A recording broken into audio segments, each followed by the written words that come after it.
ও বাবা বাবা বাবা আমার হাত যেন কল্পিত হচ্ছে বাবা বাবা আমার হাত যেন কল্পিত হচ্ছে দেখি বাবা বাবা আমার হাত যেন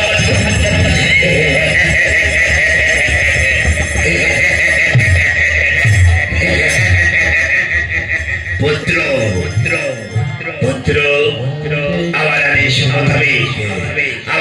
মোতাবেক তুমি তোমার গর্ভধারিণীর বাচ্চাকে ছিন্ন করেছ। এতে তোমার মাতৃ হত্যার ফল তোমার শরীরে প্রবেশ করেছে। দেখি বাবা বাবা বাবা বাবা আমি তো আপনারই আদেশ মোতাবেক মায়ের ছেলে কারা ছিন্ন করেছিলাম বাবা। আপনার আদেশ মোতাবেক আমি তো আমার বাইরে ছেলে কারা ছিন্ন করেছি। ও বাবা বাবা বাবা বাবা এই মাতৃহত্যার পাপ থেকে মুক্তি পাওয়ার কোনো উপায় নেই বাবা বাবা বাবা এই মাতৃহত্যার পাপ থেকে মুক্তি পাওয়ার কোনো উপায় নেই।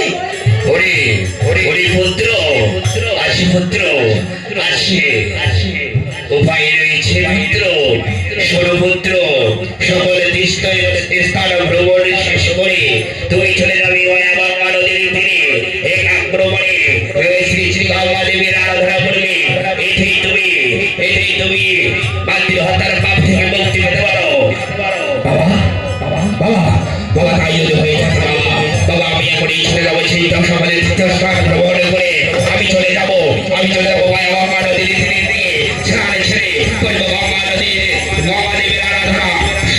শোনো বাবা শোনো জ্যেষ্ঠ ভাতা শোনো মাথা জননী পিতা যদি আমি এই গঙ্গা নদীর দিকে গিয়ে যদি মাতৃ হত্যার পাপ থেকে মুক্তি না পাই তবে এই খুনের বাজারে আমি ফিরে আসবো না।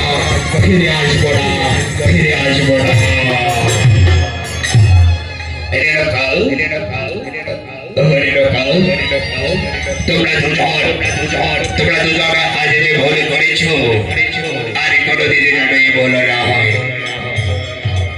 আসো আমাদের